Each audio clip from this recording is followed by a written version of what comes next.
With negotiations stuck, the fallout is already hitting Americans. Gas prices at $4.52 a gallon. The good news, once a deal is reached, prices will fall back below where they were before. The bad news, nobody knows when that will be. Marcus, I'll start with you on this. The president not happy with this deal, but we've been talking about negotiating with terrorists for quite some time, and that at least I wasn't very optimistic about the prospects. That uranium is their trump card. That is what they hold to hold the world hostage. And if they give it, they voluntarily collapse. It's my view that it's going to take more than that to get them to collapse, like the prime minister said. Well, I think the bigger issue is we believe that they're on the brink of collapsing, but how long will they hold out? And when you deal with a country like this that's been playing for 47 years, they may take you all the way to the end and just drag you out. They know the economic pain that's being caused in the U.S.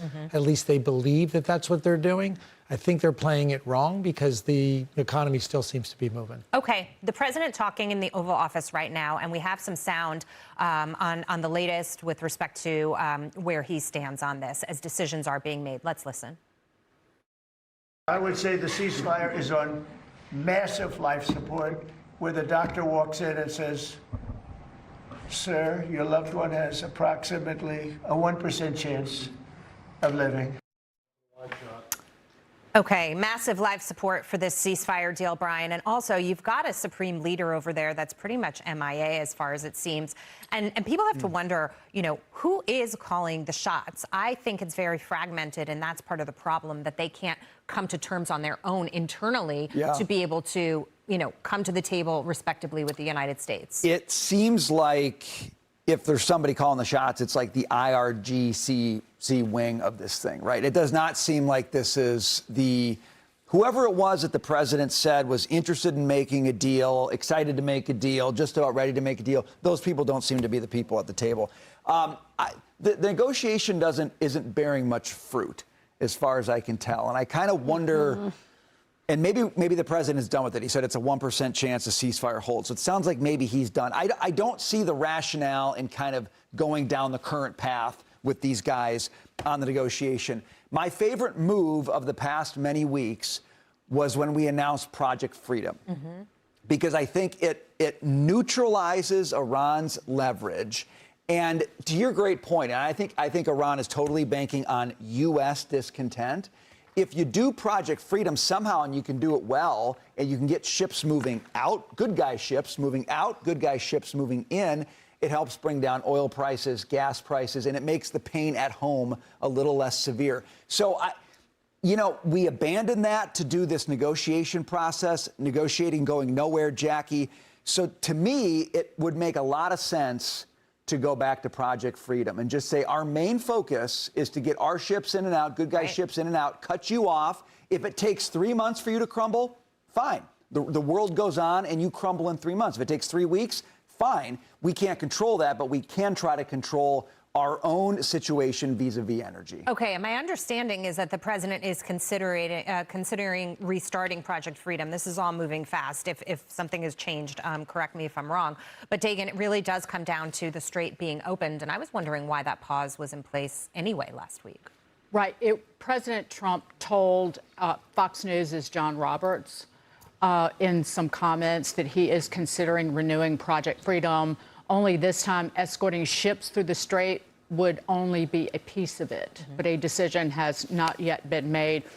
But we and the world are working on a very condensed timeline now, and a window that's closing in terms of what the entire globe can sustain, because so much crude has been taken off the market. We have lost roughly 1 billion barrels of crude oil off the market that has not been produced, that has not been shipped. The reason that prices have been in check and there haven't been massive supply disruptions are two things. Our energy strength. We have been exporting record amounts of crude oil, but also China, Beijing has cut its oil imports dramatically by about a quarter from pre-war levels. So more crude has been available for the wider market. that Morgan Stanley came out with a note. So that has given the world a lot of breathing room. But the oxygen starts to disappear, so to speak, if the Strait of Hormuz is not open by June.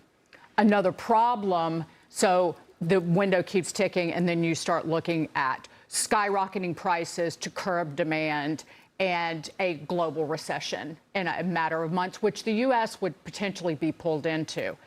But in terms of like our gasoline demand, we haven't had demand destruction yet, which is kind of astonishing with gas north of $4.50 a gallon. It has come down, eased a little bit, kind of stayed in check the last few days. But one thing that was floated by the White House is a gas tax holiday. Breaking. He just said he's going to do it. Yep. The president. I don't understand on planet Earth why they would do that, because you do not want to encourage consumption of gasoline when supplies are tight. I hear you, yeah. You want the supply and demand, like higher prices, reduce demand. You don't want to like artificially lower the price at this juncture. And it's not enough money that it's going to show up. What is the national gas tax? 34 cents. Is it 34 cents? It hadn't changed since mid-90s. It's not enough to move the needle for consumers, but... Can I read you exactly what he said? He was asked about it by a reporter, and he said, yeah, I'm going to reduce until let me tell you, as soon as this is over with Iran, as soon as it's over, you're going to see gasoline and oil drop like a rock, going to be dropping down like a rock, I mean, already. He said when it's appropriate, he'll reduce it for as long as it's appropriate. Why has China pulled back so much? Is it because they had enough? Well, they don't have a choice. What do you mean they don't have a choice? They import a large, like, Iran is the third largest exporter of crude to China. So they 20% of their consumption. Yeah, it's after Saudi Arabia and Russia, Iran is number third in terms of supplier. Correct. So they didn't have a choice. There was nowhere in the world that they could actually get the crude oil. So I think from his comments, You're making a face. There's nowhere else for them to get oil other than It's Iran? tight. Yeah, we've lost 1 billion barrels of oil. I understand that, but I'm focusing on China specifically and why they have pulled back, because normally they're hoarding. Well, exports, they actually didn't need to because they had been hoarding oil. They had been importing more than they needed. Okay. For a long when they were time. buying it at a discount. Right. Also. So they don't want to play the commodity. Yeah, but I just want to go back to his comments for a moment, because the exact question was, are you going to suspend the federal gas tax? And he says, yeah, but then he goes back to oil prices are going to drop like a rock as soon as this is over. So it gets to your idea about duration, which we've been talking about, Marcus, since the beginning of this conflict. And Taylor, I'm wondering what you think, because how much attention span do the American people have for this? We keep hearing, like, 2 more weeks, 3 more weeks, but those crumbs keep being dropped. And I've had a lot of patience for the president. I give him the benefit of the doubt with this strategy, but even I'm starting to get a little weary. Morgan Stanley says oil goes to 150 mid-July. If this isn't wrapped up, that gives us 2 more months. And then at 150 is that demand destruction. That can be another conversation. Another firm out this morning saying 100 is the floor, 120 is the cap in this, like, weird sort of diplomacy area that we're in right now, when we're kind of like, we're waiting for proposals back and forth, trying to understand then, like, what's the next path forward? Are we just going to start bombing them again? Or is there peace? We get the uranium, the enriched uranium, and then everyone goes home. So I think those are sort of 2 markers to help answer your question. Okay, good news first, and then we'll do bad news. Here's the good news. Atlanta Fed GDP, second quarter GDP, 3.7%. That's good. Kalshi odds of recession this year down to a record low 17%, down from 40% odds of a recession where it was in March. Good news. Here's the bad news. I know the stock market is not the economy, but we've talked about the stock market being that leading indicator.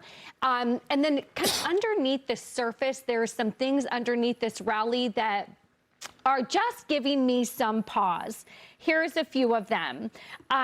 Only 22% of stocks in the S&P 500 have outperformed the broader index in the last 30 days. Are those 22% chip makers and AI. We'll talk about that in a minute. And then only 4 times ever has the S&P 500 hit a record, which we're doing right now, while 5% of those members are hitting 52-week lows, meaning they're at 1-year lows. It happened in 1929, 1973, 1999, and now. So again, not saying that there's a crash coming, but I think we talk about record highs in the stock market with productivity gains and AI, that being a great thing. Underneath the surface, I think if we strip out some of the hyperscalers, underneath the surface, there are some things maybe that we could talk about that are concerning. So there's sort of the good news and the bad news. The gas tax is only 18, yeah. right? I said 17, it's 18 cents. So it's about 4% of the gallon of gas. Really. Right, it's nothing. Yeah. But anything that encourages consumption when you need demand to pull back is no bueno. Going into summer and peak driving, people are going to be chomping to get on the road, especially with the price of airline tickets. So on the So you're demand not getting side, on a cruise? huh? You're not Well, getting I'm on a not getting cruise? on a cruise. Too soon. But